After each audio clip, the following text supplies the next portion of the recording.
এই মুহূর্তে সব থেকে বড় খবর যেটা, বড়ুয়া থানার পুলিশ শিক্ষক নিয়োগ দুর্নীতি কাণ্ডে দুজনকে গ্রেপ্তার করেছে, যাদের মধ্যে একজন হচ্ছে কৌশিক ঘোষ। এর আগেও কিন্তু সিবিআই তাকে গ্রেপ্তার করেছিল, ইডির তত্ত্বাবধানে ছিল, ইডিও কিন্তু তাকে গ্রেপ্তার করেছিল। এছাড়া কৌশিক ঘোষ ছাড়াও মিহির চন্দ্র সাহা, তাকেও গ্রেপ্তার করেছে পুলিশ। বীরভূম জেলার শান্তিনিকেতন এলাকা থেকে কৌশিক ঘোষকে আজ সন্ধেয় অর্থাৎ বুধবার সন্ধেয় গ্রেপ্তার করে বড়ুয়া থানার পুলিশ। পাশাপাশি সাঁইথিয়া থানার কুনুরি গ্রাম থেকে মিহির চন্দ্র সাহাকে গ্রেপ্তার করা হয়। এই দুজনের বিরুদ্ধে শিক্ষক নিয়োগ দুর্নীতি যে মামলা রয়েছে তার কিন্তু অভিযুক্ত তারা।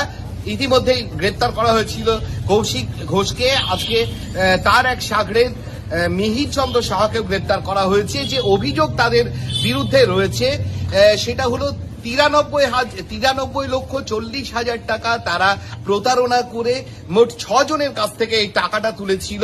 এ বিষয়ে বড়ুয়া থানায় 16 জুন 2025 শুভ্রজিৎ মণ্ডল, যে শাহরা পঞ্চায়েত এলাকার সাতপুর গ্রামে বাড়ি, সে বড়ুয়া থানায় অভিযোগ দায়ের করে যে তাদের কাছ থেকে শুভ্রজিৎ মণ্ডল সহ তার স্ত্রী, তার দিদি, জামাইবাবু এবং 3 বন্ধুর কাছ থেকে মোট 93,40,000 টাকা তাদের কাছ থেকে শিক্ষকতার চাকরি দেওয়ার নামে তারা তুলেছিল। কিন্তু দীর্ঘদিন টালবাহানার পরেও তারা চাকরি পায়নি। তারা কিন্তু বড়ুয়া থানার দ্বারস্থ হয় প্রশাসনের পক্ষ থেকে। আজকে তাদেরকে গ্রেপ্তার করা হয়েছে বড়ুয়া থানার পুলিশ। তাদেরকে বীরভূমের, প্রথমেই যেটা বললাম যে কৌশিক ঘোষকে শান্তিনিকেতন এলাকার একটা ভাড়া বাড়ি থেকে, যেখানে পরিবার নিয়ে সে গা ঢাকা দিয়েছিল, সেখান থেকে গ্রেপ্তার করা হয় কৌশিক ঘোষকে। এবং মিহির চন্দ্র সাহা, যিনি, তাকে তার বাড়ি থেকে অর্থাৎ সাঁইথিয়া, বীরভূম জেলার যে সাঁইথিয়া রয়েছে, সাঁইথিয়া থানা এলাকার কুনুরি গ্রাম থেকে গ্রেপ্তার করা হয়েছে মিহির চন্দ্র সাহাকে।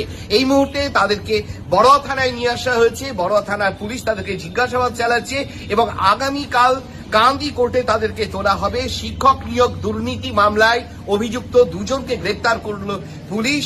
তাদেরকে এই মুহূর্তে জিজ্ঞাসাবাদ চলছে বড়ুয়া থানায়, তাদেরকে পুলিশ প্রশাসন জিজ্ঞাসাবাদ করছে। আগামীকাল তাদের কান্দি আদালতে তোলা হবে। পরবর্তী কি আপডেট এই খবরের আমরা আপনাদের সামনে তুলে ধরার চেষ্টা করব। আপনারা দেখতে থাকুন কান্দি বার্তা।